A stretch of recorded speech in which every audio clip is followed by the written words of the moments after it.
Good morning friends. पिछले video में हम लोग इंडियन एग्रीकल्चर स्टार्ट किए थे, तो इंडियन एग्रीकल्चर का हिस्ट्री और हम लोग चैलेंजेज, इंडियन एग्रीकल्चर का क्या चैलेंजेज है उसको हमने देखा था। आज हम लोग फीचर्स की बात करेंगे कि फीचर्स क्या है, अपना इंडियन एग्रीकल्चर का क्या फीचर्स हैं। तो इसमें कुछ पॉइंट है, 8 पॉइंट है। 8 पॉइंट को देखेंगे कि क्या है इंडियन एग्रीकल्चर का फीचर्स है। तो पहला पॉइंट है हमारा लो productivity. Productivity means output per hectare. एक हेक्टेयर पे जितना आउटपुट हमारा निकल के आ रहा है वो हमारा प्रोडक्टिविटी है। तो एक हम फीचर की बात कर रहे हैं, तो इसमें क्या था कि it is extremely low in India compare to advance. मतलब हमारे इंडिया का जो आउटपुट है पर हेक्टेयर, जो हमारा खेत का इनकम है, जो यील्ड निकलता है, आउटपुट है, वो बाकी कंट्री के अपेक्षा हमारे इंडिया में कम है। कम होने की वजह से ये एक बैकवर्डनेस का एक साइन है, हमें पीछा होने की, हमें एक ये भी एक बैकड्रॉ है कि हम इंडियन एग्रीकल्चर हमारा पीछे है। दूसरी पॉइंट की बात करें तो डिसग्यूज्ड अनएम्प्लॉयमेंट। ये क्या है? ये अक्सर it occur when number of person engaged in a piece of land in much higher than which is actually needed. मतलब क्या होता है कि कोई एक भूमि है, कोई एक कल्टिवेटेड ज़मीन है जिस पे हम लोग खेती कर रहे हैं, वहाँ पे हमें 10 लेबर की ज़रूरत है, नीड है हमें 10 लेबर की। 10 लेबर मिलकर ही वो सारा कुछ कर सकता है, लेकिन वहाँ पे 10 के बजाय 15 लेबर है। क्यों? क्योंकि अनएम्प्लॉयमेंट ज़्यादा है यहाँ, इसलिए 10 के जगह अगर 15 लेबर है वहाँ पे, फिर भी वो काम उतना ही टाइम में होगा और 10 लेबर भी उस टाइम काम को उतना ही टाइम में कर सकता था। तो वो एक बैकड्रा है हमारा, वो भी हमारा एक प्रॉब्लम है अनएम्प्लॉयमेंट का। तो इससे होता क्या है कि even some people are withdraw total output will not fall. इससे होता क्या है कि उसका जो खेत का आउटपुट आएगा वो 10 लोगों के लिए ही है, लेकिन वो 15 लोग हैं, तो उसमें सबको फुलफिल नहीं कर सकते हैं। So disguised unemployment in India reflect the poverty and backwardness. तो ये भी एक डिसग्यूज्ड जो अनएम्प्लॉयमेंट है, ये इंडिया के पॉवर्टी को दर्शाता है। ये भी एक इंडिया को दर्शा रहा है कि हम गरीब हैं, ऐसा है। मान लो कोई इंडस्ट्री है, वहाँ पे 10 वर्कर का ही काम है, लेकिन 100 वर्कर वहाँ पे मौजूद है, ऑलरेडी मौजूद है। तो क्या वो जो मालिक है 100 वर्कर्स को सेम पैसा दे पाएगा जो 10 में देता? वो तो वही करेगा ना, जो 10 का सैलरी था उसी 10 को 100 में डिवाइड करके देगा। तो क्या उसका नीड फुलफिल हो पाएगा? नहीं हो पाएगा। तो वो एक बैकड्रॉ है। उसके बाद नेक्स्ट पॉइंट है डिपेंडेंस ऑफ रेनफॉल। हम लोग इंडियन एग्रीकल्चर रेनफॉल के ऊपर भी डिपेंड है। कैसे है? तो इंडिया में जो एग्रीकल्चर सेक्टर है हाईली डिपेंडेंट है रेनफॉल पे। क्यों है डिपेंडेंट? क्योंकि यहाँ लैक ऑफ इरिगेशन फैसिलिटी है। हमारे पास जो इरिगेशन की फैसिलिटीज़ है वो बहुत कम है, कैनाल, चैनल, पंप वगैरह, ये सब की फैसिलिटी कम है। तो बारिश होगी तो अच्छा फसल होगा, बारिश नहीं होगी अच्छा प्रोडक्टिविटी नहीं निकलेगी।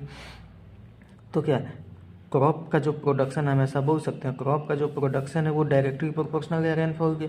बारिश हुआ टाइम पे तो बारिश टाइम पे हुआ तो फसल ज़्यादा होगा, बारिश नहीं हुआ तो फसल नहीं होगा। मतलब इसका डायरेक्टली प्रोपोर्शनल है, ये इसके ऊपर डिपेंडेंट है, प्रोडक्शन रेनफॉल के ऊपर डिपेंड है। ऐसा होता नहीं है, लेकिन इंडियन एग्रीकल्चर में ऐसा है, हम ये कहना चाह रहे हैं।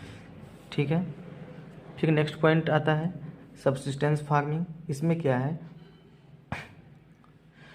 हमारे इंडियन एग्रीकल्चर, यहाँ का इंडिया का जो भी फार्मर्स है, जो किसान है, वो मुख्यतः खेती क्यों करते हैं? अपने फैमिली को नीड पूरा करने के लिए, अपने फैमिली भर के लिए ही वो लोग खेती करते हैं। कॉमर्शियल पर्पस पे बहुत कम फार्मर है जो खेती करते हैं। ज़्यादातर इंडिया में किसान यही इसीलिए खेती करते हैं कि अपने घर में खाएं, अपने फैमिली के नीड को कम फुलफिल कर पाएँ, इसलिए वो खेती करते हैं। तो क्या इंडियन फार्मिंग सब्सिस्टेंस ओरिएंटेड है, अपने आत्मनिर्भर खेती करते हैं, अपने ऊपर डिपेंडेंट है। Farmers do not produce crop to sell it in market and earn profit. यहाँ का जो फार्मर है वो कभी सोचते ही नहीं है कि हम अपने क्रॉप को ज़्यादा उगाएं और मार्केट बेचें, प्रॉफिट अर्न करें, ऐसा कुछ सोचते नहीं है। वो अपने फैमिली भर के लिए ही खेती करते हैं। तो ये एक फीचर है इंडियन एग्रीकल्चर का। नेक्स्ट आता है स्मॉल होल्डिंग। हमारे किसानों के पास, इंडिया में जो फार्मर्स है उसके पास जो लैंड होल्डिंग है वो काफ़ी छोटे छोटे मात्रा में है।